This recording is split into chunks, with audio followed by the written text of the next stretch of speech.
अरविंद केजरीवाल जी के मामले में अंततः वही हुआ जो अपराध और भ्रष्टाचार के मामले में होता है। भ्रष्टाचारी अपराधी चाहे कितनी भी चालाकियां कर ले, वो कानून के शिकंजे में आता ही आता है।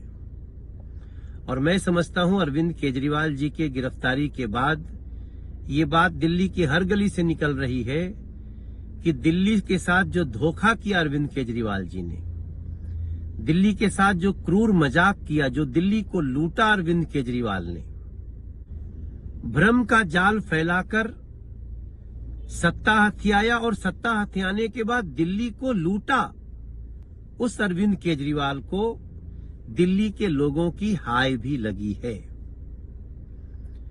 आज दिल्ली के हर गली में पटाखे फूट रहे हैं।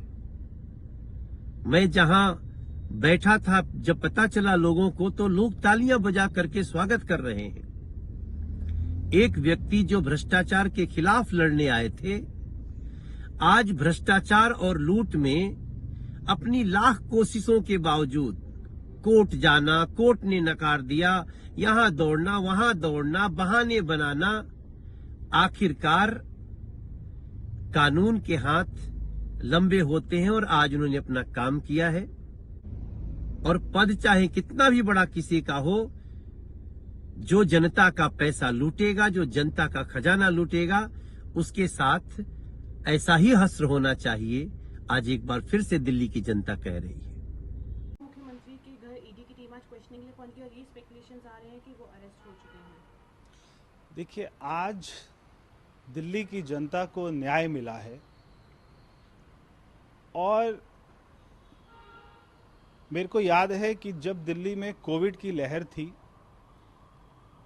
हर गली में मौत थी,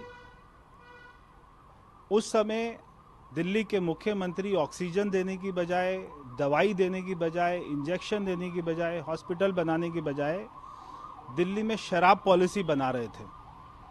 इससे ज़्यादा शर्म की बात कोई नहीं हो सकती है। और वो शराब पॉलिसी इसलिए बनाई जा रही थी क्योंकि उसमें हजारों करोड़ का घोटाला करना था। और मैं हमेशा से कहता रहा कि केजरीवाल इसका मास्टरमाइंड है और एक ना एक दिन आएगा जब हमारी जांच एजेंसियां उनको अरेस्ट करेंगी। और आज वो दिन आया है। मुझे इस बात की खुशी है कि न्याय जो है देर तो हो सकती है मगर वो छुप नहीं सकता है। केजरीवाल को लगता था कि बार बार ईडी का सम्मन आने के बाद में जैसे वो बचकर भाग रहे थे और जैसे ईडी का सम्मन आता था तो वो विधानसभा का सत्र बुला लेता था। अगर उसने कोई पाप नहीं किया होता, अगर वो सच्चा ईमानदार होता तो वो ईडी के पास जाता, सारी बातों का जवाब देता और सारे सबूत दिखाता कि मैंने ऐसा कोई पाप नहीं किया। मैं अभी देख रहा था, उनके नेता कह रहे थे कि क्योंकि अरविंद केजरीवाल इतने बड़े लीडर हैं और वो देश में मोदी जी का मुकाबला कर रहे हैं, इसलिए हम लोग उनसे डर गए। ये बात अगर कल सुप्रीम कोर्ट में सुनवाई होती है, क्या वहां पर ये दलील को आप उधर रखेंगे? नहीं रख सकते। आपको बताना पड़ेगा कि आपने होलसेलर का कमीशन 2% से 12% क्यों किया, उसका कारण क्या है। क्योंकि यही सारा घोटाला था। जो 2% कमीशन चलता था, आपने सारे मार्केटिंग करने वालों के ऊपर, आपने सारे शराब बनाने वालों के ऊपर में दबाव डाला कि हमारे लोगों को 12% कमीशन दिया जाए। यानी कि अगर 10,000 करोड़ रुपए की शराब बिकती है तो उसमें 1200 करोड़ रुपए सीधा सीधा कमीशन अरविंद केजरीवाल की जेब में जाता था।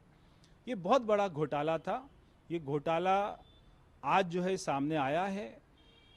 आज अरविंद केजरीवाल की गिरफ्तारी मैं समझता हूं देश के न्याय के सुनहरी अक्षरों में लिखी जाएगी। और मैं ये ईश्वर से प्रार्थना करता हूं कि उसको पूरी सजा मिलनी चाहिए, क्योंकि हजारों महिलाओं ने, हजारों आदमियों ने शराब के एवज में अपने घर को तबाह किया। उसका अगर किसी को श्रेय जाता है तो वो अरविंद केजरीवाल को जाता है। इसलिए मैं आम आदमी पार्टी से कहना चाहता हूं, ये ड्रामा करना बंद करे। आपका नेता पूरी तरीके से दोषी है और उसको दुनिया की कोई भी वकील, कोई भी बड़ा से बड़ा वकील जितना मर्जी वो बड़ा खड़ा कर ले, उनको नहीं बचा पाएगी। सर, आम आदमी पार्टी का ये भी कहना है, जैसे सौरभ भारद्वाज ने बोला कि उनका विचार नष्ट नहीं होगा, हर घर से केजरीवाल निकलेगा। उनका विचार अरविंद केजरीवाल का था क्या? दिल्ली में 10 साल में आप भी दिल्ली रहते हैं, मैं भी दिल्ली रहता हूं, दिल्ली में विकास कहां किया केजरीवाल ने? मैं फ्री करूंगा, मैं ये फ्री करूंगा, वो फ्री करूंगा, मगर उसके बाद भी फ्री कुछ नहीं किया। केजरीवाल का विचार था कि शराब पॉलिसी लेके आएंगे, उसमें घोटाला करेंगे, ये केजरीवाल का विचार था। अगर सौरभ भारद्वाज का ये कहना है कि शराब पॉलिसी दोबारा लेके आएंगे, हम अरविंद केजरीवाल के विचार को दोबारा लेके आएंगे, तो ये उसकी गलतफहमी है। दिल्ली में ऐसी शराब पॉलिसी कभी नहीं आएगी जिसमें आप लोग कोई घोटाला करने का विचार रखते हो।